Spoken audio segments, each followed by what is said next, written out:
জীবনে কখনো তুমি মিথ্যা বলনি, তাই তো তোমায় পেতে কাঁদে ধরনি।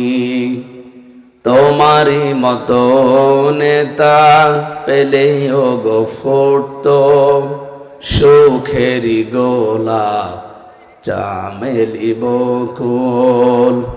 يسمع آيات الله تتلى عليه ثم يصر مستكبرا كأن لم يسمعها فبشره بعذاب أليم। যাদেরকে বলা হয়েছে যে কোরআন শোনানো হবে, নোয়াখালী জেলার কোম্পানিগঞ্জের মোসাফর কথা বলতে আসবে, অমক অমক আলোচক নাম পর্যন্ত প্রচার করেছে। হে নবী, আপনি দেখবেন অনেক মানুষ অহংকার করে তারা জায়গায় বসে আছে, আসে নাই। সুম্মা ইউসিরু মুস্তাকবিরান, তারা অহংকার করে নিজেদের জায়গায় বসে আছে। কাল্লাম ইয়াসমাহা, মনে হয় তারা এই আওয়াজ শুনেই নাই। আল্লাহর কথা কত বাস্তব, যদি পরীক্ষা করতে চান বিভিন্ন দোকানে যেয়ে দেখেন এখনো পর্যন্ত আমার নামে গীবত হচ্ছে। আপনি চলেন, আপনি যেয়ে দেখবেন গীবত হচ্ছে। আমির হামজা এসেছে কুষ্টিয়া থেকে, ও রাজনীতি করবে, না গিয়ে ভালোই করেছি। এক কথা বলছে, আপনার বিশ্বাস না হলে চলেন দেখেন, এই কথা বলছে যে না সেই ভালোই করেছি। আল্লাহ বলেন, হে নবী, আপনি তাদেরকে যন্ত্রণাদায়ক আযাবের সুসংবাদ দেন। তারা আপনার উপরে রাগ করে অহংকার করে আসে নাই তা না, মূলত তারা আমি আল্লাহর আয়াতগুলোকে অস্বীকার করে। আপনি তো অ্যাডভাইস করছেন, আপনার তো নিজের কোনো কথা কোরআনের ভেতর আপনি ঢুকিয়ে বলতে পারবেন না।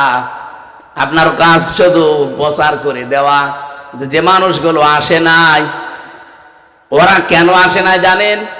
ওয়ালাকিন্না যালিমিনা বিআয়াতিল্লাহি ইয়াজহাদুন, জালেম যারা, তারা আল্লাহর আয়াতগুলোকেই মূলত অস্বীকার করে। আপনি যে আমার উপর একটা তহমত চাপিয়ে দিলেন যে উনি রাজনীতি করে, এই জন্য আমি যাইনি। আমি রাজনীতি কেন করি এইটা আপনাকে আগে জানা লাগবে। কথা বলেন না কেন? নামাজের কথায় কোরআনে আছে, এই জন্য আমি নামাজ পড়ি। আল্লাহর কসম, কোরআনে যদি নামাজের কথা না থাকতো আমি নিজে জীবনেও নামাজ পড়তাম না, আর নামাজের জন্য কোনোদিন বলতামও না। রোজার কথা কোরআনে আছে, এই জন্য আমি রোজা রাখি। সারা পৃথিবীর কেউ যদি রোজা না রাখে, আল্লাহর কসম কোরআন হাতে নিয়ে বলছে আমি একাও হলেও রোজা রাখতাম। কথা বলেন না কেন? তামাম পৃথিবীর কেউ যদি রাজনীতি না করে, কোরআনে যেহেতু রাজনীতি করা লাগবে কথা আছে, এই জন্য আমি একা হলেও এই দেশে রাজনীতি করতাম। এতদিন হয়তো বুঝি নাই ওইভাবে, এই জন্য আনঅ্যাক্টিভ ছিলাম। এখন বুঝেছি আলালাহুল খালকু ওয়াল আমরু, এ জমিন যার, বিধান চালানো লাগবে তার। এই জন্য চেষ্টা করে যাচ্ছি, যতদিন বিধান কায়েম না হয় কোনো বসার সিস্টেম আমাদের নেই। নামাজের কথা ৮২ জায়গায় ডাইরেক্ট পেয়েছি কায়েম করা, আর পড়ার কথা পেয়েছি মাত্র এক জায়গায়, ফাসল্লিলি।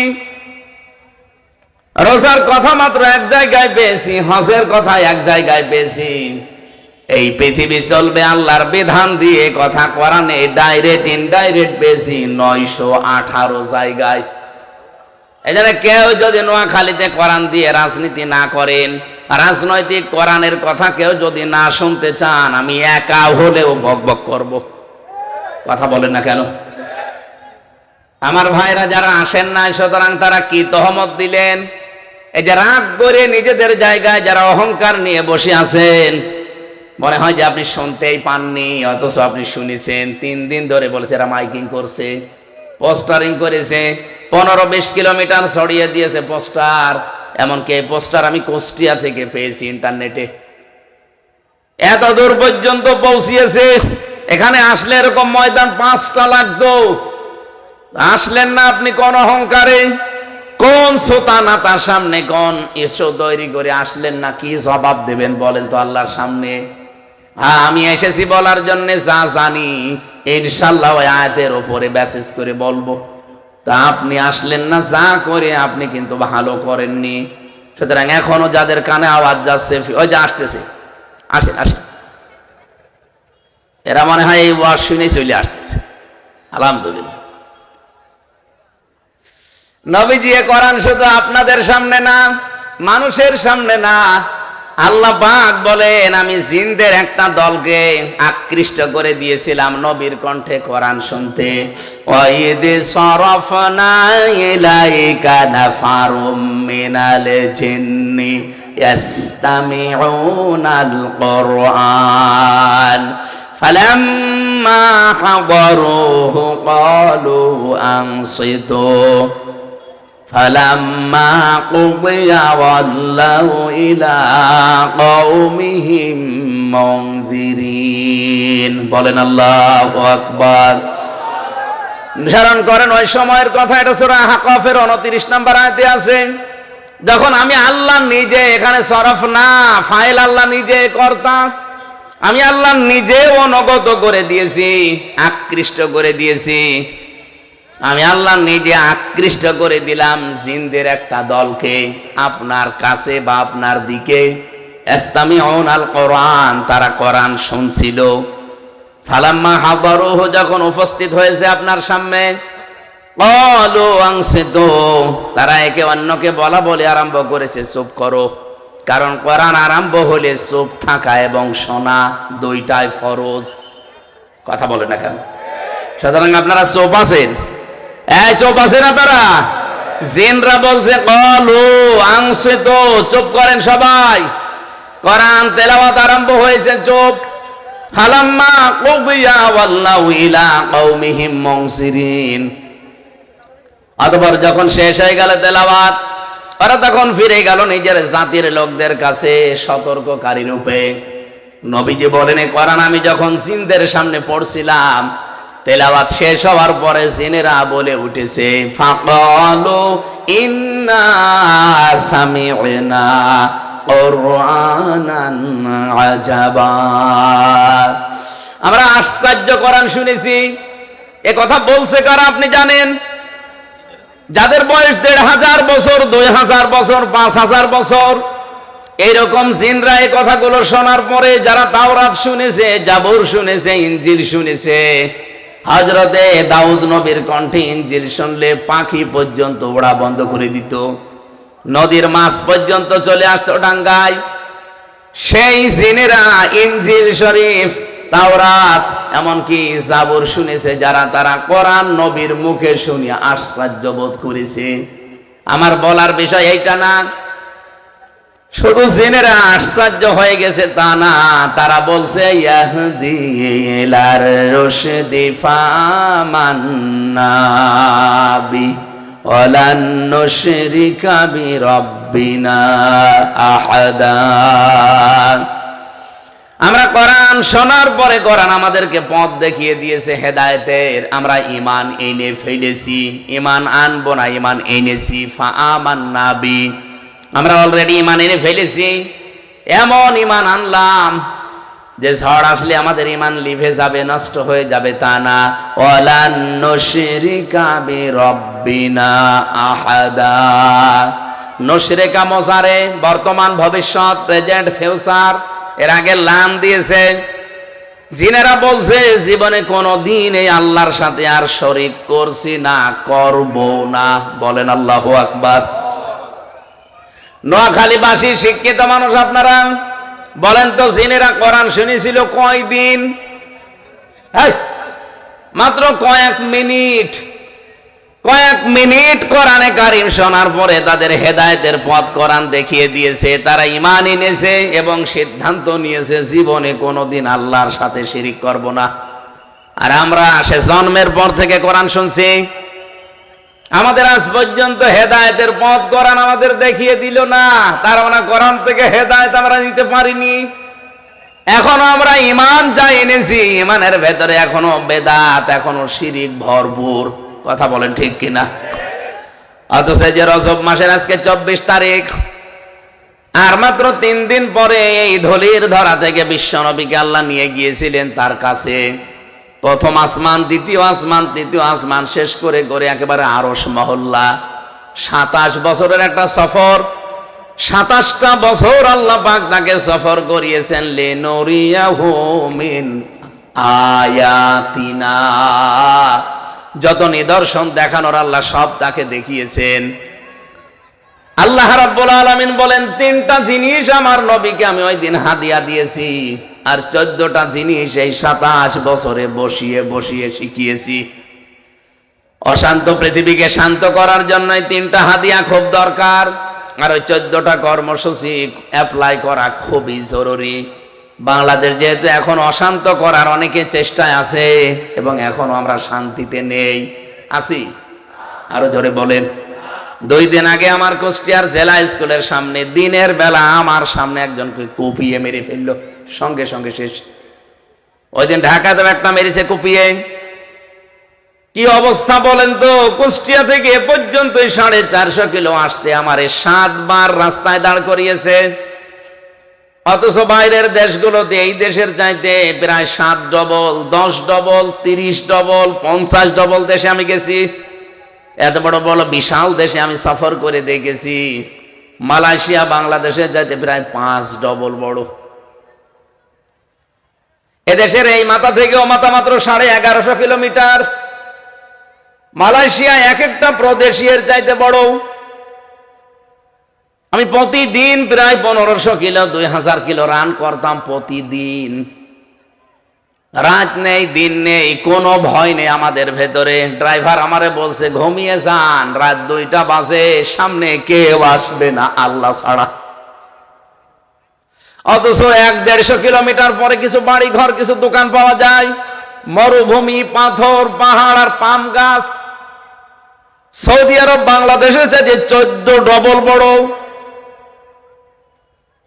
বাকি অন্যান্য অমুসলিম দেশগুলোর কথা বললাম না, কারণ ওগুলোতে যেহেতু আইন আছে এবং প্রয়োগ আছে তাদের বানানো। ইসলামী আইন যেগুলোতে হালকা আছে সেগুলোর কথা বলছি। এত বড় বড় বিশাল দেশে সফর করে আমার মনের ভেতরে কোনো ভয়, কোনো টেনশন, কোনো চিন্তাও আসে নাই। এইমাত্র 450 কিলোমিটার আসতে আমার 7 জায়গায় অলরেডি আজকে ধরেছে। এখন যেতে আমার মনে হয় কমপক্ষে 10 জায়গায় ধরবে। প্রশাসন ধরলে তো তাও সালাম কালাম দিয়ে ছেড়ে দেবে, কিন্তু ওর বাইরে আর একটা দল আছে, ওরা যদি ধরে সব আল্লাহ রাস্তায় নিয়ে নেবে। সেদিন পাবনা থেকে যাচ্ছিলাম, ওই যে লালন ব্রিজ পার হয়েই দেখি গাছ ফেলা। ড্রাইভার আমারে বলছে, হুজুর ওঠেন, ডাকাত পড়িয়েছে, কাঁচ খুলে দেন। কাঁচ খুলে দিয়ে দেখি মুখ বাঁধা, কালো কাপড় দিয়ে, আর হাতে বাবাজি বড় বড়। আমারে তোরা দেখে চিনে ফেলেছে, কারণ আমরা তো শয়তান ও চেনে। আমি টাকা পয়সা ওদের ছড়ি দেখি আগেই যা পেয়েছি, বলছি এই নেন, তাড়াতাড়ি গাছ সরিয়ে দেন। আমার দিকে তাকিয়ে বলছে, হুজুর আপনার টাকাও নেব, আল্লাহ মাফ করবে। শয়তান, তাড়াতাড়ি নে। কতগুলো মানুষের হাতে কপ দিয়ে হাত কেটে দিস, টাকা দেন, আর আমারে বলছে আপনার টাকাও নেব, আল্লাহ মাফ করবে। টাকা নিয়ে আগে গাছ তুলে দিন, আমি চলে যাই। কিছু নেওয়ার পরে আমারে বলছে বাড়ি চলে যাবেন, ভাড়া লাগবে না, তেল কিনবেন না, কিছুই তো নেই, সব দিয়ে দিয়েছি। ওখান থেকে কয়েকশো টাকা, কয়েক হাজার টাকা আমারে বের করে বলছে তেল কিনে বাড়ি যান। ড্রাইভার আমারে যাওয়ার সময় বলছিল, হুজুর ডাকাত হলো ইমানদার ডাকাত, আমাদের টাকা দিয়ে দিল। এখন নিরাপত্তা বোধ করছি না। এই অশান্ত বাংলাদেশকে এই রজব মাসে আমি কোরআন সামনে নিয়ে কসম করে বলতে পারি, যদি শান্ত করতে হয় এই 14টা কর্মসূচি এই রজব মাসে বাংলাদেশে অ্যাপ্লাই করা লাগবে। আর যে 3টা হাদিয়া পেয়েছিলেন নবীজি, ওই 3টা হাদিয়া আমাদেরও পাওয়া লাগবে। দেখেন তো আমরা পেয়েছি কিনা। আপনারা শুনতেছেন নাকি বেশি হয়ে গেল সময়? ওরে বাবা, 11টা বেজে গেছে। আমার ভাইরা, সর্বপ্রথম যে হাদিয়া নবীকে দিয়েছিলেন, এ হাদিয়া শুনলে আমি জানি নোয়াখালীর অনেকের না বুঝে রাগ হতে পারে, তারপরও আমি সত্যটা বলবো। এক নাম্বারে বললেন, হে নবী, আপনার উম্মতদেরকে আমি একটা হাদিয়া দিলাম, সবাইকে মাফ করে দিলাম, শুধু শিরিক যারা করে তাদেরকে আমি মাফ করছি না, করব না। কোরআনে কারিমে অনেক জায়গায় আয়াত আছে ডাইরেক্ট। সূরা নিসা 48 নম্বর আয়াত, 116 নম্বর আয়াত, একই কথা আল্লাহ দিয়েছেন, ইন্নাল্লাহা লা ইয়াগফিরু আন ইউশরাকা বিহি ওয়া ইয়াগফিরু মা দুনা যালিকা লিমান ইয়াশা। রব্বুল আলামিন বলেন, সব গুনাহ আমি আল্লাহ ইচ্ছা করলে মাফ করে দিচ্ছি এবং দেব, কিন্তু শুধু শিরিক করলে, এটা যতক্ষণ খাস দিলে তওবা না করবে, ওর কোনো মাফ নেই। অথচ এই কথাটা শুনলে আমার সবচাইতে বেশি ভয় হয় বাংলাদেশ আর ভারতের মুসলমানদেরকে নিয়ে। আমাদের ঈমান আছে আমিও জানি, কিন্তু ঈমানের সাথে আমাদের শিরিক মিশ্রিত। কথা বলেন না কেন? ওয়াকাদিমনা ইলা মা আমিলু মিন আমালিন ফাজআলনাহু হাবাম মানসুরা। সূরা ফুরকানের 23 নম্বর আয়াতে আছে, কিয়ামতের দিন যদি কেউ শিরিক মিশ্রিত কোনো আমল নিয়ে আল্লাহর কাছে দাঁড়ায়, ওটা ধূলিকণার মতো তার মুখের উপরে নিক্ষেপ করবে। বলেন নাউজুবিল্লাহ। ওই দিন নবীকে আল্লাহ জানিয়েছেন, হে নবী, আপনাকে শুধু এটা না, এই হাদিয়াটা আপনাকে দেইনি। এটা সূরা জুমারের 65 নম্বর আয়াতে পাবেন। যত নবী রাসূল দুনিয়ায় পাঠিয়েছি প্রত্যেকের কাছে আমি এই ওহীটা করেছিলাম, ওয়ালাকাদ উহিয়া ইলাইকা ওয়া ইলাল্লাযীনা মিন ক্বাবলিকা লাইন আশরাকতা লা ইয়াহবাতান্না আমালুকা ওয়া লা তাকুনান্না মিনাল খাসিরিন। সব নবীকে ওহী করেছি যে শিরিক করা যাবে না, এমনকি আপনাকেও আমি এই ওহী করলাম, হে নবী, আপনিও যদি শিরিক করেন আপনার জীবনের যত আমল আখলাক আমি আল্লাহ সব কিন্তু নষ্ট করে দেব, ব্যর্থ করে দেব, আপনি অবশ্যই ক্ষতিগ্রস্তদের অন্তর্ভুক্ত হয়ে যাবেন। বলেন নাউজুবিল্লাহ। নোয়াখালীবাসী, এটা রেকর্ড হচ্ছে, আমি সারা বাংলাদেশের সব মুসলমানদেরকে, অন্য ধর্মের যারা আছেন ওই 8% বাদ দিলাম, এই 92% মুসলমানকে আমি আমার নিজের ভাই, নিজের বাবার মতো মনে করে বলছি, শিরিক মিশ্রিত কোনো আমল নিয়ে আল্লাহর কাছে যাওয়া যাবে না। সত্যি করে বলেন, শিরিক আমাদের জীবনে যদি না জেনেও কেউ করে থাকেন, জেনে বাদ দিয়ে দেওয়া লাগবে। এর যতগুলো উপকার আছে, শিরিক বিল জাত আছে, শিরিক বিল সিফাত আছে, শিরিক বিল ইখতিয়ার আছে, শিরিক বিল হুকুক আছে, এরকম 120 প্রকার আছে। এই পৃথিবীর ময়দানে শিরিক এক কথায় জবাবে, আল্লাহ যেটা পারে ওইটা অন্য কেউ পারে, এই বিশ্বাস করার নাম শিরিক। আর শিরিক যারা করে তারা মুশরিক। এই কথা বুঝেছেন? বুঝেছেন কথা? আল্লাহ যেটা পারে ওইটা অন্য কেউ, এমনকি রাসূলুল্লাহ, আরো জোরে বলেন, শুধু আপনার পীর সাহেব পারে। এবার আমি একটা একটা করে কয়েকটা উদাহরণ দেব শুধু শিক্ষা নেওয়ার জন্য। এই এদিকে তাকান, এই ওঠাউঠি করে কারা গো? এই ছেলে, আমারে ওয়াজে বসিয়ে এরা চলে যাচ্ছে, একটা কথা বলি, এদিকে তাকান ভাই। সন্তান দেওয়ার একচ্ছত্র মালিকানা কার? আমরা অনেকেই মনে করি না কোনো বাবা হয়তো হালকা পাতলা পারে। একটা বগুড়ায় অনুষ্ঠান ছিল আমার, একজন এসে বলছে, হুজুরে আপেল পড়িয়ে দেন। আমি তো সূরা ফাতিহার নাস ইখলাস এগুলো পড়ে ফু দিচ্ছি, আমার কানের কাছে মুখ নিয়ে বলছে, হুজুর এমন ভাবে আপেল পড়বেন যেন ছেলে হয়।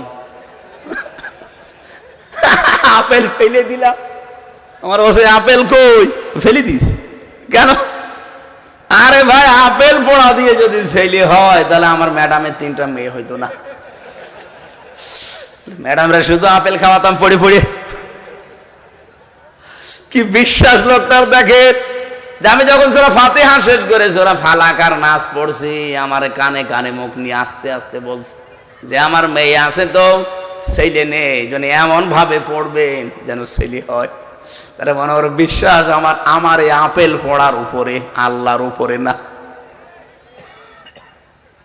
আল্লাহ যেটা পারে ওটা হামজা পারে, হামজার বাবা হালকা পাতলা পারে। বলুন, এটা যেমন সহজে বুঝলেন যে না সন্তান দেওয়ার মালিক হামজাও না, হামজার বাবাও না, হামজার পীরও না, এটা শুধুমাত্র পারে কে?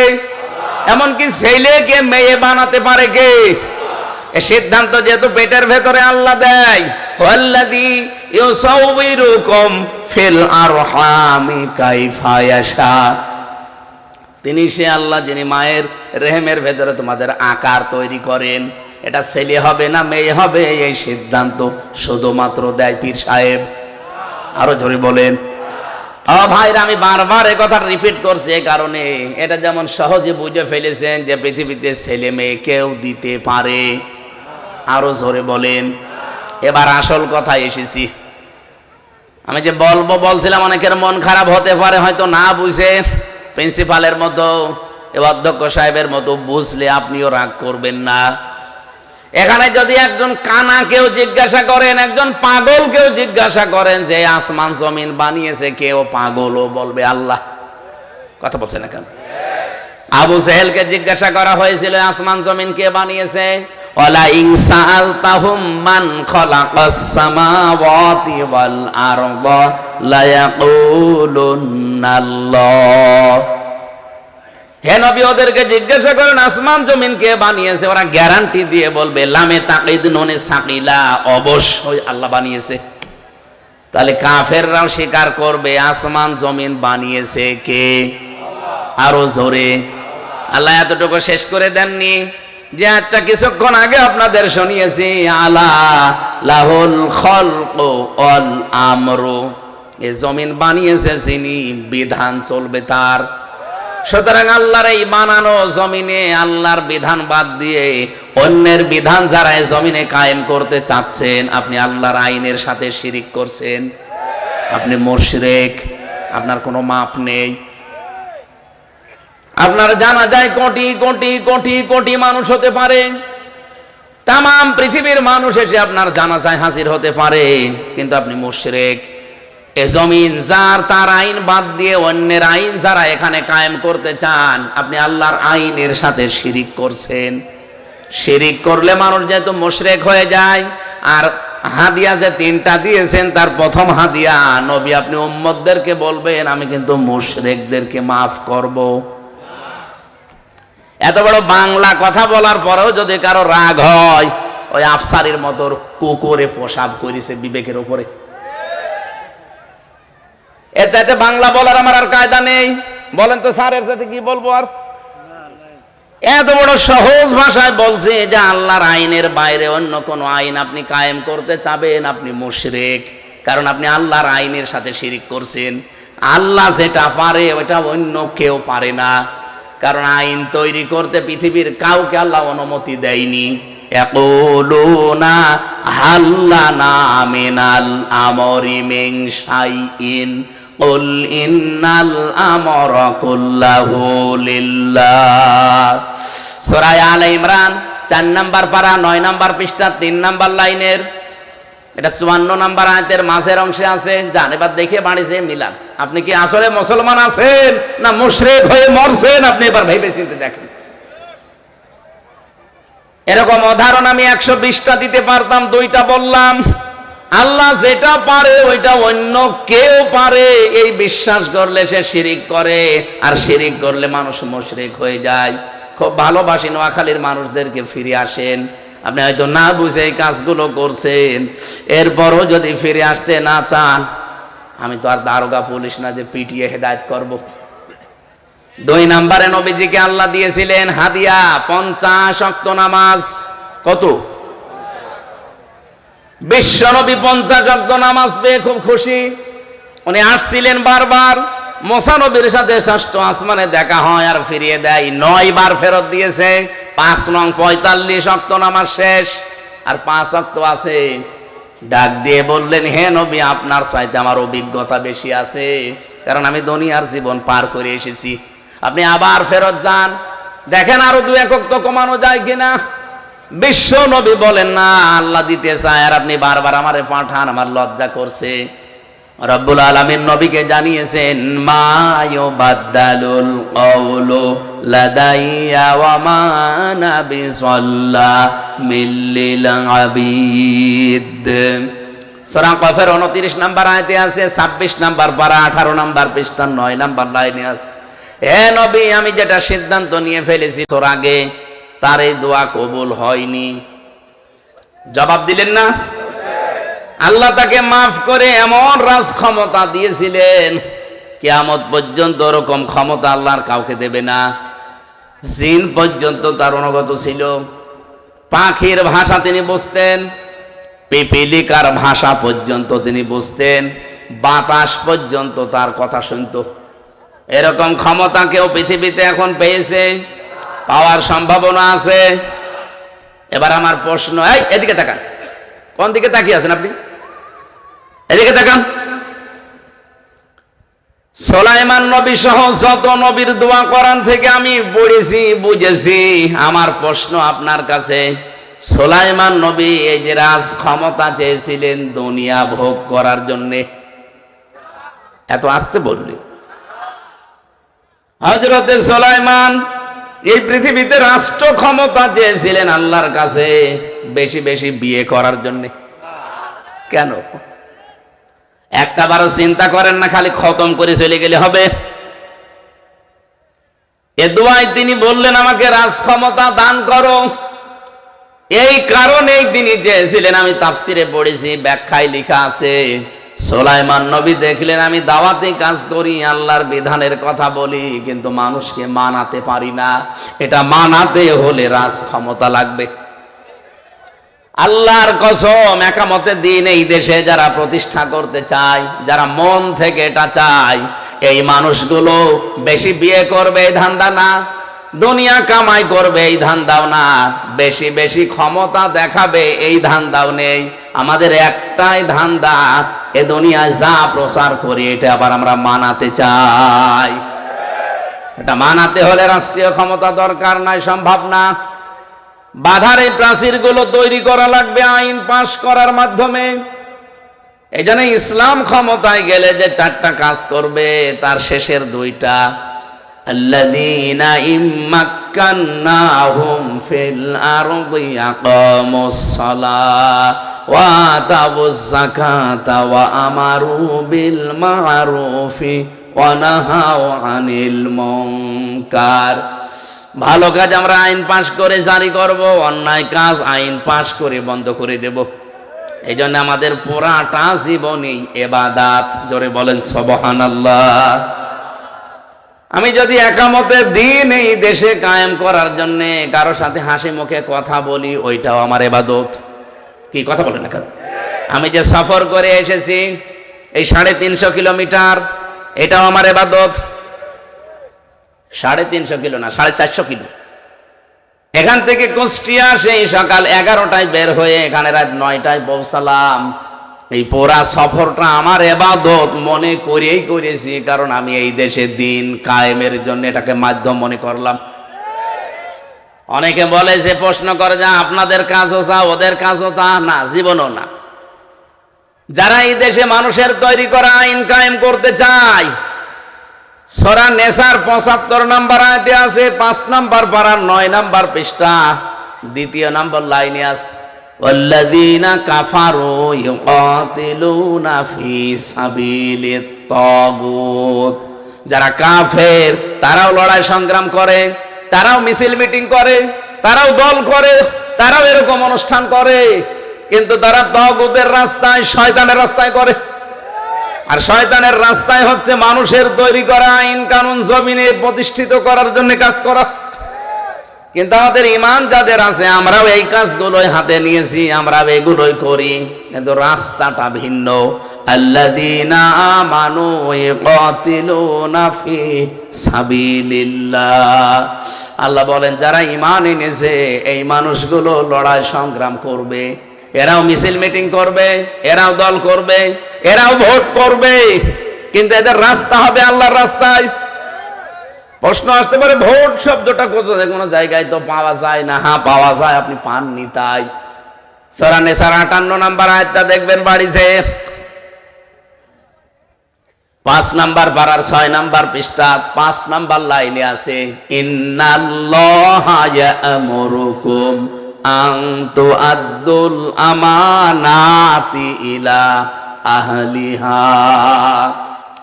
অবশ্যই আমি আল্লাহ তোমাদের সবাইকে নির্দেশ দিলাম, আমাকে শুধু একা দেয়নি, ইয়া'মুরুকুম, কম মানে তোমরা সবাই, তোমাদের সবাইকে আল্লাহর নির্দেশ, আন তুআদ্দুল আমানাতি ইলা আহলিহা, তোমাদের যাবতীয় আমানতকে তার প্রাপকের কাছে পৌঁছিয়ে দিবা।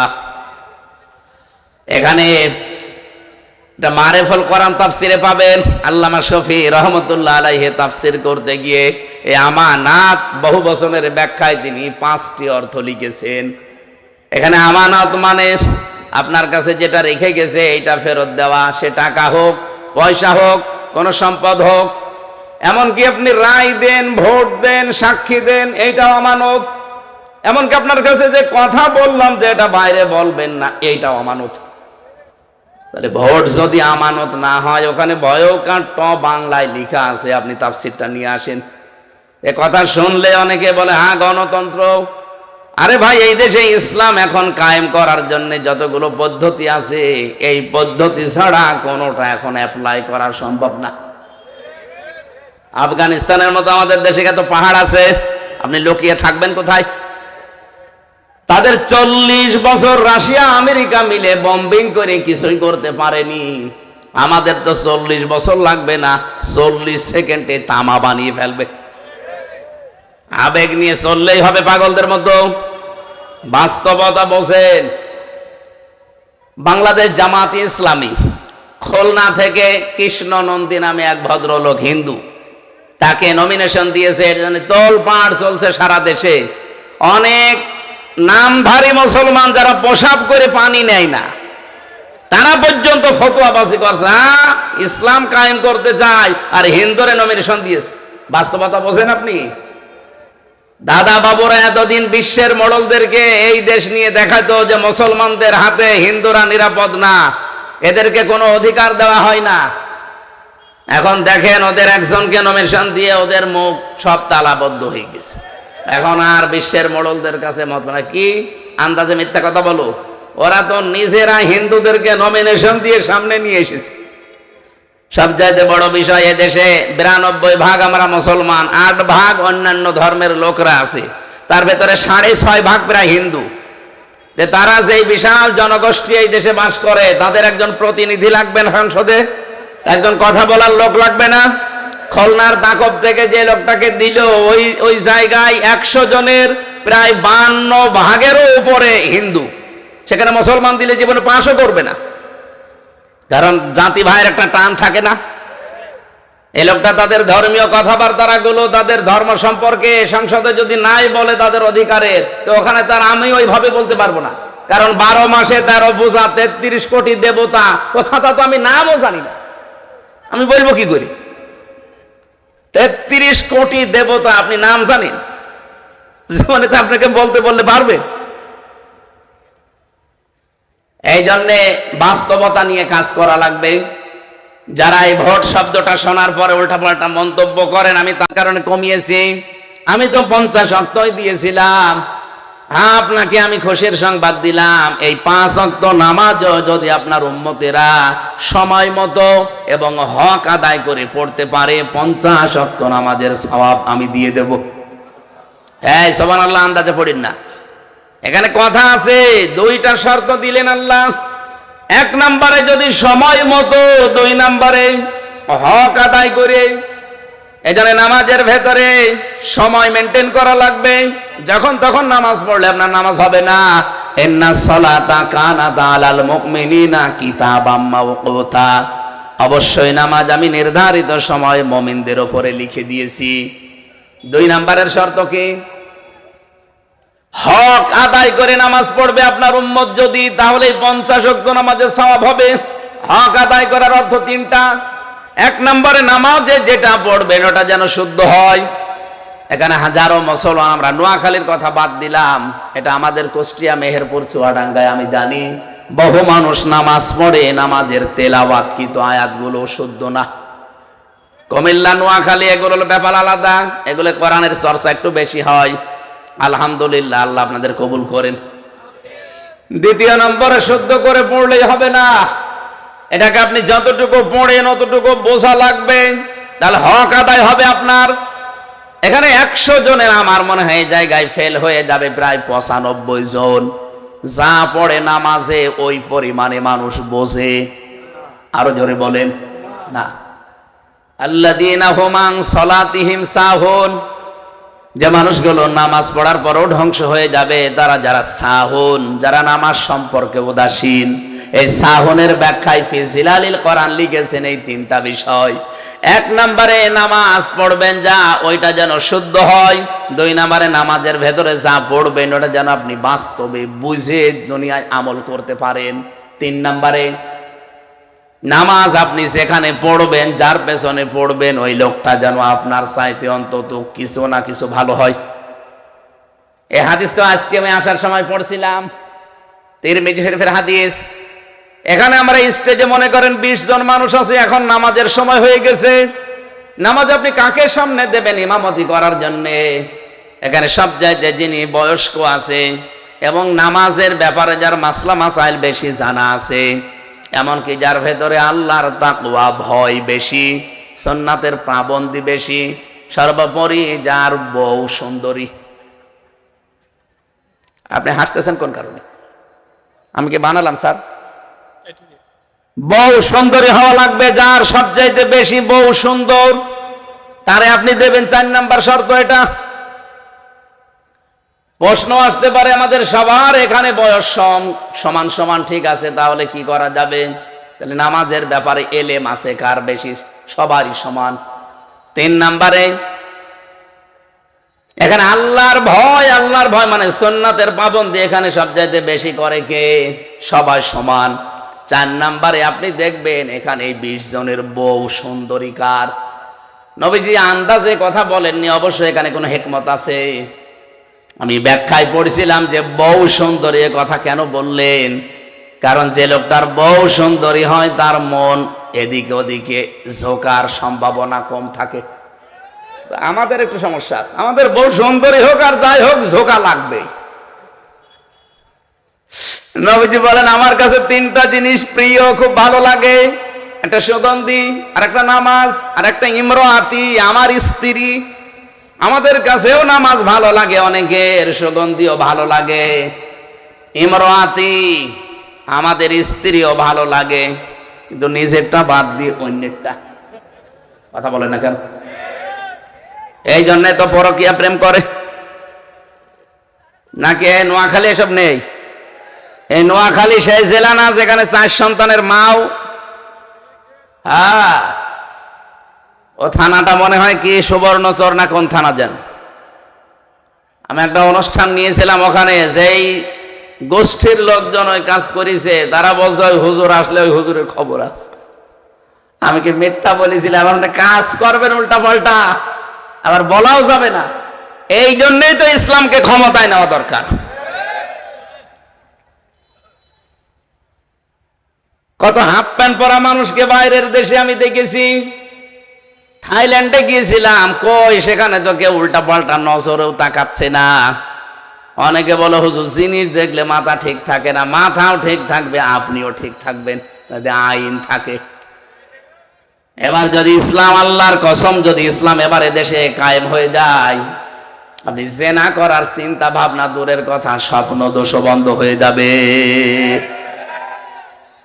নোয়াখালী হয়তো বন্ধ হবে না, কারণ এরা সাগরের মাছ খায় তো।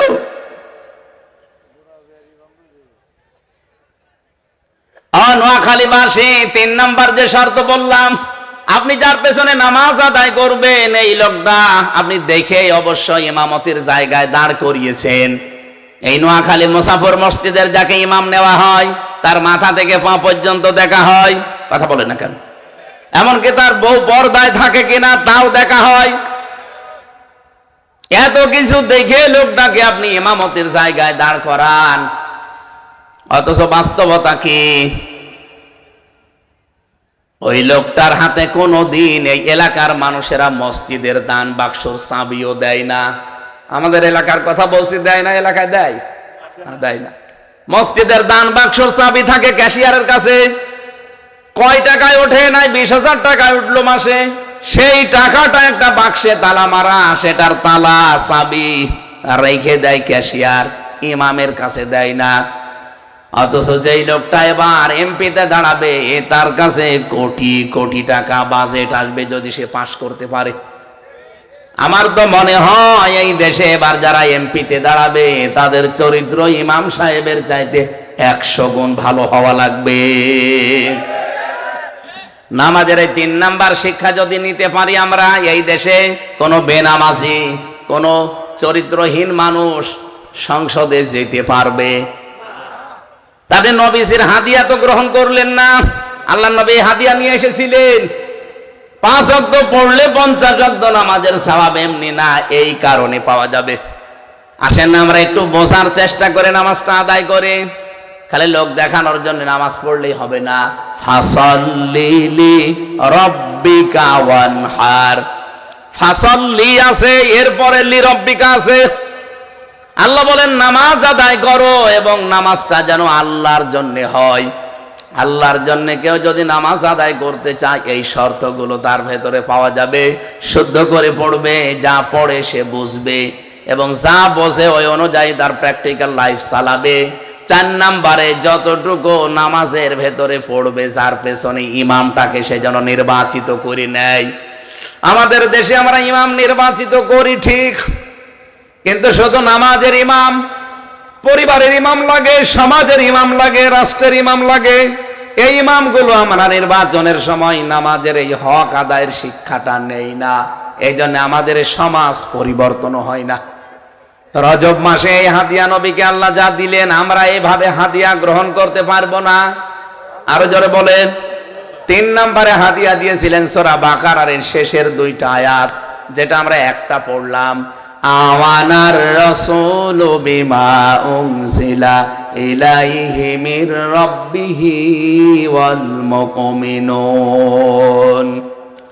নবীজিকে আল্লাহ শিখিয়েছিলেন যে ঈমান কি করে আনা লাগে, ঈমান আনার পরে নিজের অপরাধগুলো কি করে মাফ করা লাগে, সেই পদ্ধতি নবীকে আল্লাহ শিখিয়েছেন। 3 নম্বরে কাফেরদের উপরে বিজয়ী হতে হলে কি কি কর্মসূচি হাতে নেওয়া লাগে, কোন পদ্ধতিতে যাওয়া লাগে, ওইটা আল্লাহ শিখিয়েছেন। এই 2টা আয়াতে এই 3টা বিষয় আছে। আসেন তো আমরা এই 3টা বিষয় একটু সামনে নিয়ে আসি। ঈমান, যেহেতু তুমিনুনা বিল্লাহ বলেছিলাম, যে যারা ঈমান আনবে আল্লাহর প্রতি, রাসূলুল্লাহকে আল্লাহ ডাক দিয়ে বললেন আমানার রাসূল, ঈমান এনেছে রাসূল। আমানার রাসূল বিমা উনজিলা ইলাইহি মির রাব্বিহি, যা তার রব তাকে দিয়েছে বা তার উপরে নাজিল করা হয়েছে। অল মুমিনুন, এবং পৃথিবীতে যারা মুমিন বলে দাবি করে তারাও ঈমান এইটার উপরে আনবে। আমরা যদি ইমানদার হতে চাই, আমাদের রবের পক্ষ থেকে যেটা আমাদের উপরে নাজিল হয়েছে তার নাম কি বলেন তো? আরো জোরে বলেন। এটার উপরে ঈমান আনা লাগবে। প্রশ্ন আসতে পারে, ঈমান তোমার আছে না? এই আয়াতের জবাব দিয়েছেন আমার আল্লাহ সূরা নিসা 61 নম্বর আয়াতে, ওয়াইদা কিলা লাহুম তাআলাউ ইলা মা আনজালাল্লাহু ওয়া ইলার রাসূলি রাআইতাল মুনাফিকিনা ইয়াসুদ্দুনা আনকা সুদুদা। নবী, আপনি যখন ওদেরকে বলবেন যে আসো আল্লাহর বিধানের দিকে, আল্লাহ যা নাজিল করেছে, রাসূলের আদর্শের দিকে, আপনি দেখবেন বহু মানুষ আছে আস্তে করে আপনার কাছ থেকে পেছন ফিরে কেটে পড়ছে। ওই যে কেটে পড়ছে, দেখলেন? আরেকটা কত বাস্তব, যে কেটে আরেকটা চলে যাচ্ছে। এগুলো টাটকা নির্ভেজাল মুনাফিক। যান এবার, যান যান এবার, যান, আপনার পোশাক লাগুক আর কি লাগুক, যান এবার। আল্লাহর বিধান এই জমিনে কায়েম করে আসো রাসূলের আদর্শ দিয়ে, তখন দেখবেন আস্তে করে মানুষ কিছু চলে যায়। হ্যাঁ, তারা বলে কোরআন আল্লাহ নাজিল করেছে, এটা আমরা বিশ্বাস করি। আলাম তারা ইলাল্লাযীনা ইয়াজউমুনা আন্নাহুম আমানু উনজিলা ইলাইহি মির রাব্বিহি আলাম তারা ইলাল্লাযীনা ইয়াজউমুনা আন্নাহুম আমানু বিমা উনজিলা ইলাইহি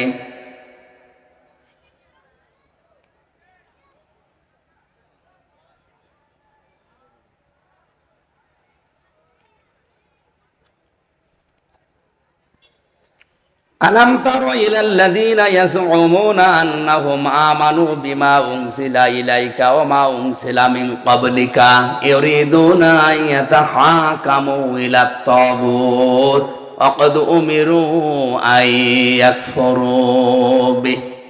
সূরা নিসার 60 নম্বর আয়াতে আল্লাহ মনে হচ্ছে এভাবে দেখিয়ে দিচ্ছে আঙ্গুল দিয়ে, আলাম তারা।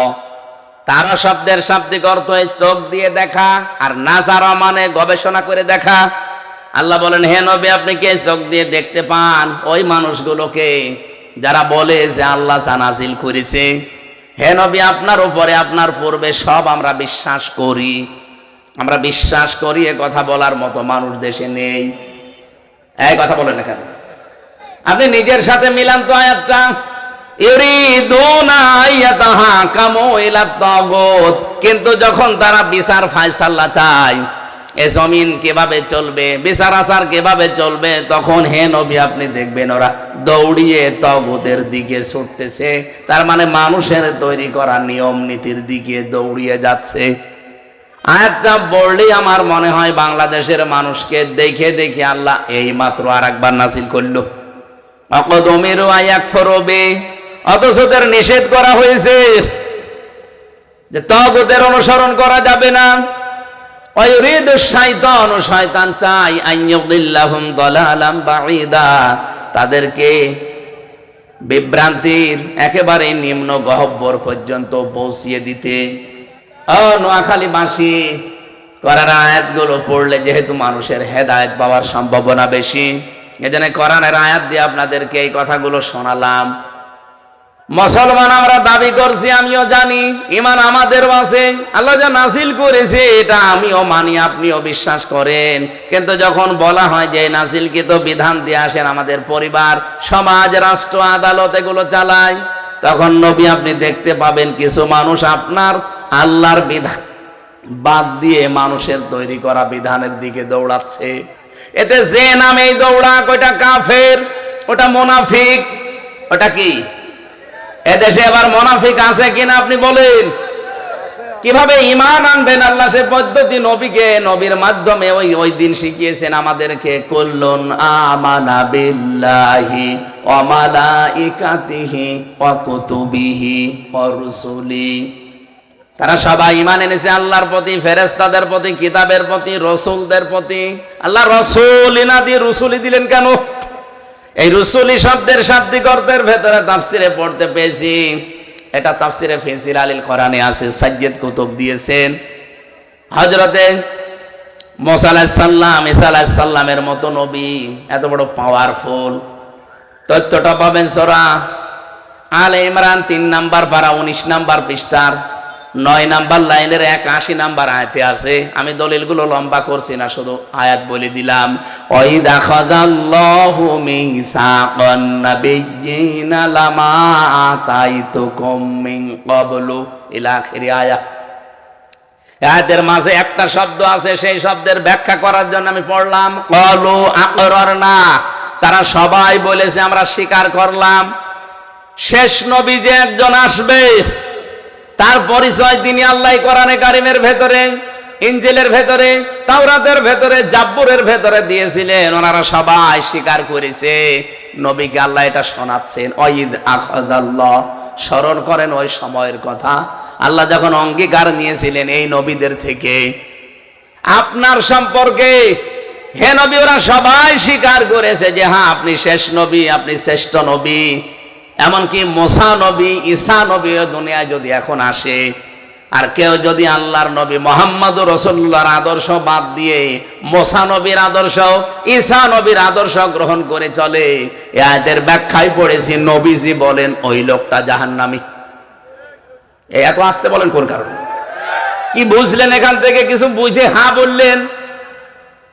আল্লাহর নবী বলছেন এখন যদি মুসা নবী দুনিয়ায় আসে, ঈসা নবীও আসে, যদিও ঈসা নবী আসবে কিন্তু উম্মত হয়ে, এত বড় পাওয়ারফুল যারা আল্লাহর সাথে কথা বলতো সরাসরি, হযরতে মুসা কালিমুল্লাহ বলা হয়, ঈসা রূহুল্লাহ বলা হয়, তারা আসলে যদি তাদের আদর্শকেও মেনে নিয়ে আল্লাহর নবীকে বাদ দিয়ে দেয়, সে লোকটা যদি জাহান্নামে যায়, আজ বাংলাদেশে আল্লাহর নবী মুহাম্মদুর রাসূলুল্লাহর আদর্শ বাদ দিয়ে কেউ যদি বাবার আদর্শ, কেউ যদি স্বামীর আদর্শ গ্রহণ করে, নিশ্চিত সে জাহান্নামী।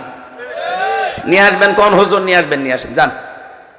প্রিন্সিপাল তো বসে আছে, আরো কোন হুজুর নিয়ে আসবেন, নিয়ে আসেন তো। এত বড় বাংলা সাক্কা কথা বলার পরে কেউ যদি রাগ করে, এ রাগটা কোরআনের উপরে করেন, আমার উপরে না। এত বড় মুসা নবী, ঈসা নবী আসার পরে যদি পৃথিবীতে এখন বিশ্ব নবীর আদর্শ বাদ দিয়ে কেউ মুসা নবীর দিকে দৌড়ালে সে জাহান্নামে যায়, ঈসা নবীর দিকে দৌড়ালে কেউ জাহান্নামে যায়। আপনি বলেন এই পৃথিবীর ময়দানে এখন নবী মুহাম্মদুর রাসূলুল্লাহ বাদ দিয়ে কোন আদর্শ আছে? আশা করছি আপনি বুঝেছেন কি বলতে চায় এবং কি শুনেছেন। এরপরেও যদি আপনার বিবেকটা কাজে না লাগে, আমার আর কিছু করার নেই। আমার শুধু দায়িত্ব ছিল পৌঁছিয়ে দেওয়া। ইন্নামা আলাইকাল বালাগ ওয়া আলাইনাল হিসাব। পৌঁছিয়ে দেওয়ার দায়িত্ব আমার, হিসাব নেওয়ার দায়িত্ব কার? আপনার উপরে ছেড়ে দিলাম। পৃথিবীতে একজন মানুষ আল্লাহর কাছে ভালো হয়, উত্তম হয় কখন? যখন তার দ্বারা মানুষের উপকার হয়। কুনতুম খায়রা উম্মাতিন উখরিজাত লিন-নাস। তোমরা শ্রেষ্ঠ। তোমাদের শ্রেষ্ঠত্বের কারণ কি? তোমাদেরকে মানুষের কল্যাণের জন্য আমি আল্লাহ বের করেছি। তো এই সমস্ত মানুষের দ্বারা যে হাজারো মানুষের কর্মসংস্থান তৈরি হয়, এরা আল্লাহর কাছে শ্রেষ্ঠ মানুষ, উত্তম মানুষ। তা'মুরুনা বিল মারুফ ওয়া তানহাউনা আনিল মুনকার ওয়া তু'মিনুনা বিল্লাহ। ভালো কাজে আদেশ করবা, অন্যায় কাজে বাধা দিবা, আর আল্লাহর প্রতি ভরসা করবা। এই আয়াতের পূর্ণাঙ্গ আমল এখনো পর্যন্ত আমাদের। এই কথা বললে কি হবে? কি আশ্চর্য, কথা বলেন কেন? এমনিতেই ক্লাস চলছে, 1 ঘন্টা মতো ক্লাস করব। থাকবেন না আপনারা? অ্যাক্টিভ ভাবে থাকবেন। আপনাদের ক্লাসের অবস্থা দেখলে আমার মনে হবে নোয়াখালী মনে হয় এরকমই পড়াশোনা হয়। যেন অ্যাক্টিভ ভাবে থাকবেন, যেভাবে ক্লাস করা লাগে। প্রিয় নোয়াখালীবাসী, আমরা কথা বলছিলাম ভালো কাজে আদেশ করা, অন্যায় কাজে বাধা দেওয়া, এটা উত্তম হওয়ার কিছু কোয়ালিটি আল্লাহ আয়াতে দিয়েছেন। আল্লাহর প্রতি ভরসা তো, বিশ্বাস তো করাই লাগবে, মাস্ট বি। তো বলেন তো, এই দেশে ভালো কাজে আদেশ দেওয়ার জায়গায় আমরা কি আছি? কোন জায়গায় আছি? অনুরোধের জায়গায়। আর 54 বছর দেশটা স্বাধীন হয়ে গেল, 55 বছর চলছে, এখনো পর্যন্ত আমরা এই 92% মুসলমানের দেশে ইসলামকে আদেশের জায়গায় নিতে পারিনি। পেরেছি অনুরোধের জায়গায় নিতে, যা ভাই সলিমদ্দি আসো না। ইসলামের কোনো বিধান এই জি হুজুর এরকম নেই। ইসলামের বিধান করা লাগবে, কারণ মালিক আর আমরা হচ্ছে তার সার্ভেন্ট, ভৃত্য, গোলাম, আরো যত নিম্ন শব্দ বলা যায়, দাস। আল্লাহর দাস বললে কি নিজেকে কি ছোট মনে হয়? বলেন বলেন। চট্টগ্রাম বিভাগ না এটা? এই বিভাগে একটা সমস্যা আছে। এরা আবার অনেকে রাসূলুল্লাহর দাস বলে, গোলাম বলে পরিচয় দেয়। প্রিন্সিপাল সাহেব নাউজুবিল্লাহ অলরেডি বলে ফেলিস। তা আপনি রাসূলুল্লাহর গোলাম পরিচয় দেবেন কোন কারণে? রাসূলুল্লাহ আপনাকে বানিয়েছে? আপনাকে যিনি বানিয়েছে তার গোলাম আপনি। আমরা রাসূলুল্লাহর গোলাম না, আমরা রাসূলের উম্মত। গোলাম কার বলেন তো? আকাশের দিকে হাত তুলে বলেন গোলাম কার? এটা পরিচয় দিতে যদি কারো লজ্জা বোধ করে, ছোট মনে হয়, আপনি চলে যান। পৃথিবীর মানুষের গোলামি করতে আপনার বাধে না। আল্লাহর গোলামের পরিচয় দিতে অনেকের, এই চট্টগ্রাম বিভাগের মানুষের এটা কি ভুল ধারণা, নাকি কোনো কিছু এদের কেউ কি আসর করে রেখেছে, আমি বুঝি না। যদিও এই বিভাগ দিয়ে আমরা চট্টগ্রাম থেকে ইসলাম পেয়েছি, এই বিভাগ দিয়ে ইসলাম দেশে প্রবেশ করেছি, আর ওদিকে খুলনা। এই জন্য আমরা চাই আকীদা আমাদের যেন পরিষ্কার থাকে। আমরা ইসলামকে এবার আর আদেশের জায়গায় না নিয়ে ছাড়ছি না, ইনশাআল্লাহ। আমি 3 বছর জেলে ছিলাম, আপনারা জানেন। প্রথমে আয়না ঘরেও ছিলাম, আমি দেখেছি যে মানুষকে কিভাবে কষ্ট দেয় তারা। আমার সামনে মানুষের এই নখ তুলিছে, চামড়া তুলিছে। এই দৃশ্যগুলো দেখার পরে আমারে বলছিল আপনি প্রস্তুতি নেন, আপনাকেও নিয়ে যাওয়া হবে। আমাকে নিয়েও গিয়েছিল, চেয়ারেও বসিয়েছিল, যে চেয়ারে 1 মিনিটে 120 বার ঘোরে ওই চেয়ারে, কিন্তু আমাকে ঘোরায়নি। আমার চামড়াও তোলেনি, কিন্তু ম্যাশিং আমি দেখেছি। এই প্লাসের মাথা তো হয় একটা, আর ওদের যে প্লাস ওর মাথা 5টা। এভাবে হাতের সাথে লাগিয়ে দেবে, একটা টিপ দেবে, আস্তে করে এই নখগুলো সব উঠে চলে আসবে। নখ উঠে চলে আসলে আপনি ছেড়ে দেন না, ওর ভেতরে এই যে ভোমর আছে, ভোমরের এক মাথা আবার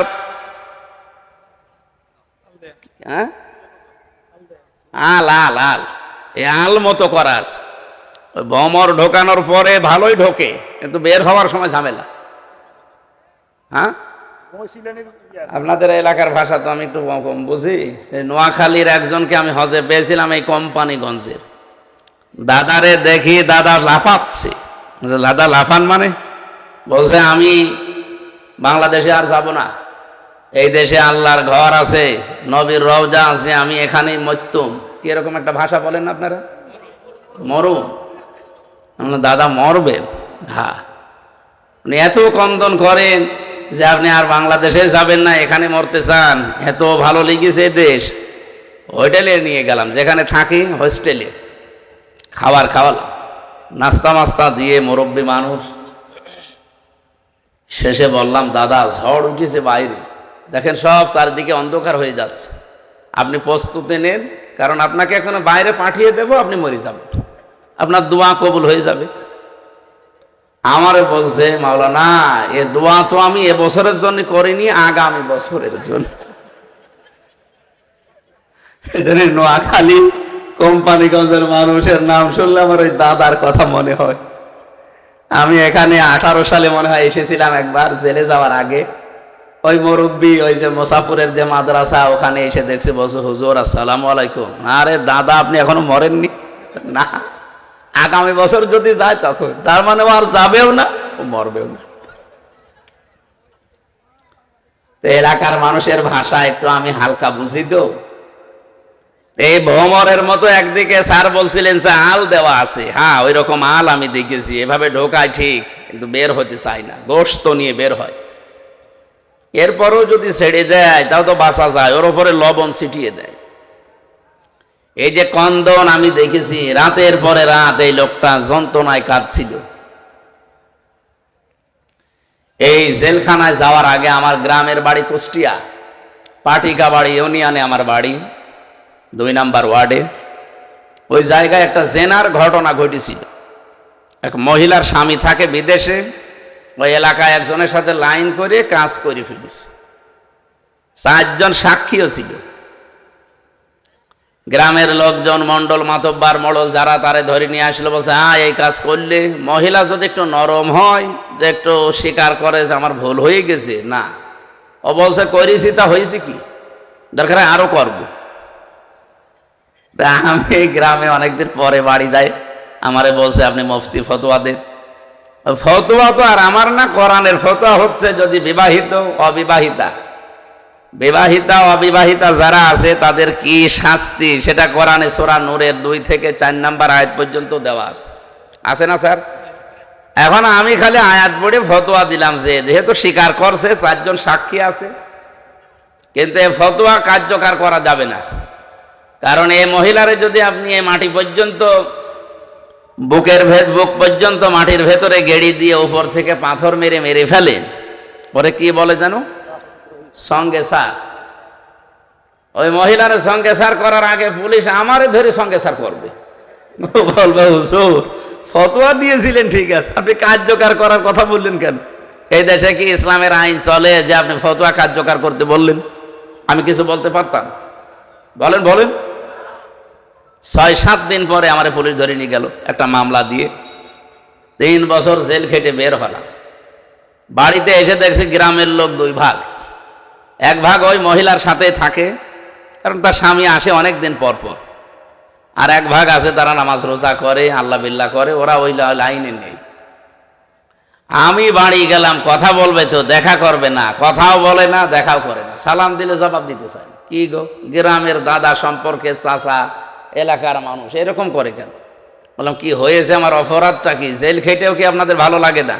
না, খালি ফতোয়া দিতে পারো, কার্যকর করতে পারো না, তোমার ওয়াজও শুনবো না, কথাও শুনবো না।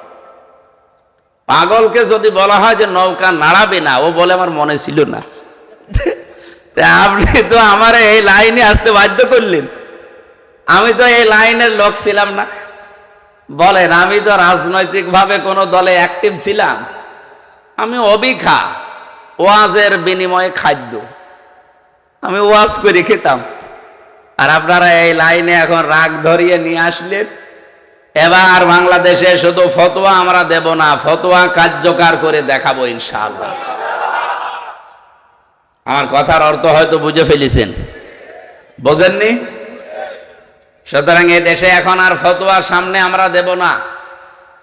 300 জন এমপি নির্বাচিত হবে দেশে, 151 জন যদি এই কোরআন বুকে নিয়ে এবার যেতে পারে, যা ফতোয়া দেওয়া হবে পরের দিন ওটা কার্যকর করা হবে ইনশাআল্লাহ। এই জন্য ইসলামকে আমরা অনুরোধের জায়গায় না আদেশের জায়গায় নিতে চাই। কিন্তু নিয়ামতুল্লাহ নিজামী সহ আমরা যারা আছি এখনো আদেশের জায়গায় ইসলামকে নিতে পারিনি, অনুরোধের জায়গায় আছে। 2 নম্বরে, অন্যায় কাজে নিষেধ করা শুধু না, এখানে অর্থ কয়েকটা আছে। নাহা শব্দের শাব্দিক অর্থ বাধার প্রাচীর তৈরি করা। নোয়াখালী নদী আছে কিনা আমি জানি না, আছে তো মনে হয় অনেক দূরে। হ্যাঁ, এখন এই নদীতে যে স্রোত চলে, আমি যদি প্রিন্সিপাল সাহেবকে নিয়ে যেয়ে বিসমিল্লাহ বলে ফু দেই, স্রোত বন্ধ হয়ে যাবে? কি করা লাগবে? বাঁধ দেওয়া লাগবে, বেড়া দেওয়া লাগবে, প্রতিবন্ধকতা সৃষ্টি করা লাগবে, তাহলে এই পানি বন্ধ হবে। তাহলে অন্যায় দেখার পরে শুধুমাত্র ভাই এটা ছেড়ে দিলে হয় না, না, এটা বাধার প্রাচীর তৈরি করা লাগবে। আর এটা তৈরি করতে হলে রাষ্ট্রীয় ক্ষমতা দরকার। আমি এই কোরআনে 25 জন নবীর দোয়া পেয়েছি। 25 জন নবী দোয়া করেছেন, 24 জন সব একরকম, আর একজন নবীর দোয়া ছিল আলাদা। হযরতে আদম আলাইহিস সালাম তিনি ব্যক্তিগত দোয়া করেছিলেন, রব্বানা যালামনা আনফুসানা ওয়া ইল্লাম তাগফির লানা ওয়া তারহামনা লানাকুনান্না মিনাল খাসিরিন। এই যারা ওঠে এরা কারা? এই ছেলে, এইভাবে ক্লাস করলে তো শেষ করে দেব। ওঠা যাবে না ভাই, ঘন্টা খানেক সময় চেয়ে নিলাম না, খুব জরুরি না হলে যাবেন না। বাকি 24 জন নবীর দোয়ায় কোরআনে আছে, ডাইরেক্ট ইনডাইরেক্ট সবার সামারাইজ কথা এক। হযরতে দাউদ নবী দোয়া করেছেন, সূরা সুয়াদের 26 নম্বর আয়াতে দেখবেন। হযরতে সুলাইমান নবী দোয়া করেছেন, সূরা সুয়াদের 35 নম্বর আয়াতে দেখবেন। হযরতে ইউসুফ নবী দোয়া করেছেন, সূরা ইউসুফের 55 নম্বর আয়াতে দেখবেন। মুহাম্মাদুর রাসূলুল্লাহ সাল্লাল্লাহু আলাইহি ওয়াসাল্লাম দোয়া করেছেন, সূরা বানী ইসরাঈলের 80 নম্বর আয়াতে দেখবেন। নবীদের এই সমস্ত দোয়াগুলো আপনি পড়েন, কিন্তু কি এখান থেকে নেওয়া দরকার ওটা নিতে চান না। সুলাইমান নবী দোয়া করছেন, ক্বালা রাব্বিগফিরলি ওয়া হাবলি মুলকাল লা ইয়ানবাগি লি আহাদিম মিন বা'দি ইন্নাকা আনতাল ওয়াহ্হাব। আমি আমার বিশ্ববিদ্যালয়ের লাইফ থেকে শুরু করে এই আয়াতে যতগুলো তাফসীর মিলিয়েছি দেশে বিদেশে, সব মুফাসসির হযরতে সুলাইমান নবীর এই দোয়ার ব্যাপারে একই কথা লিখেছেন। নবী সুলাইমান দোয়া করছেন, আমার রব আমাকে মাফ করে দেন, আমাকে এমন একটা রাজ ক্ষমতা দান করেন যে আমার পরে আপনি আর পৃথিবীতে এরকম ক্ষমতা কাউকে দেবেন না, নিশ্চয় আপনিই মহাদাতা। নোয়াখালীবাসী বলেন তো, এই আয়াতের ভেতরে হযরতে সুলাইমান যে দোয়া করেছিলেন আল্লাহর কাছে হাজার হাজার হাজার হাজার বছর, দলিল সহ বললাম। এখন যদি মারেফল কোরআন কেউ বিশ্বাস না করে, এই দোষ আমার না আল্লাহ? বলেন। এটা তো আমি তাফসীর থেকে কোট করে বললাম, আমার কোনো দোষ নেই, আমি শুধু অ্যাডভার্টাইজ করেছি। সম্মানিত নোয়াখালীবাসী, আমরা যে কথা বলতে চাচ্ছিলাম, সৎ কাজে আদেশ দেওয়া এখনো পর্যন্ত আমাদের দ্বারা সম্ভব না। অন্যায় কাজে বাধা দেওয়ার মতো পরিবেশ আমরা এখনো বানাতে পারিনি। এবার 14টা জিনিস শিখিয়েছিলেন না, সময় বেশি হয়ে যাচ্ছে, আমারও সকাল থেকে আবার অনুষ্ঠান শুরু, আমি আর থাকতে পারছি না। আমি 5 পৃষ্ঠার আলোচনা করেছি এই বই থেকে, এখনো 115 পৃষ্ঠার ভেতরে আছে। আমার এই বইটা লিখিত নিজের, আমি যা বলি ওইটা আগে লিখি। এই বইটা পারলে নিয়ে যান, কাজে লাগবে। অনেক তথ্য দেওয়া আছে মেরাজ সম্পর্কে, সৃষ্টি জগৎ সম্পর্কে। 5 পৃষ্ঠা মতো আলোচনা করেছি আজকে, এখনো 115 পৃষ্ঠা বাকি আছে। এটা পারলে এখানে স্টেজে আছে, নিয়ে যান, কাজে লাগবে আপনাদের। আল্লাহুম্মা আমিন। রব্বানা আতিনা ফিদ দুনিয়া হাসানা ওয়া ফিল আখিরাতি হাসানা ওয়া কিনা আযাবান্নার। রব্বুল আলামিন, নোয়াখালী জেলার কোম্পানিগঞ্জ মুসাফর মাদ্রাসার দিকে তাকাও।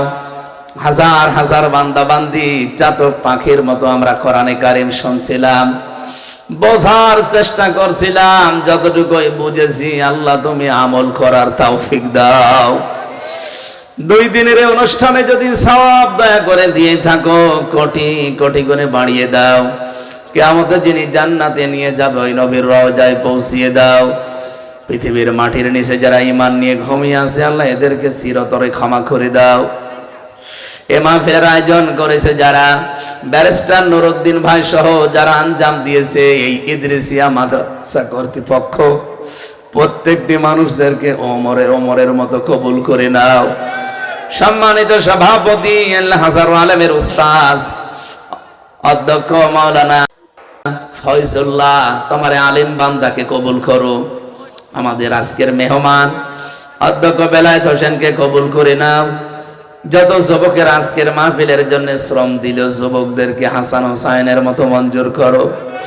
সম্মানিতা মা বোনদেরকে তুমি খাদিজার মতো, আয়েশার মতো বানিয়ে দাও। রব্বুল আলামিন, তোমার বান্দা শিল্পী নিয়ামতুল্লাহ নিজামী, তার সাথে আজকে এসেছি, তোমার ওই যুবক বান্দাকেও কবুল করে নাও। এই নোয়াখালীর মাটির নিচে যারা ঈমান নিয়ে ঘুমিয়ে আছে, এই মানুষগুলোকে মাফ করে দাও। আগামীর এই মাহফিলটা কোরআনের জন্য, প্রচারের জন্য আরো বিশাল আকারে মঞ্জুর করে নাও। চর্ম চোখে দেখতে চাই তোমার কালাম দিয়ে বাংলাদেশটা চলছে, আইলা এটা দেখে মরার তৌফিক দাও। আমরা যেন সত্যি এবার দেখতে পারি 56,000 বর্গ মাইল তোমার কোরআন কায়েম হয়ে গেছে।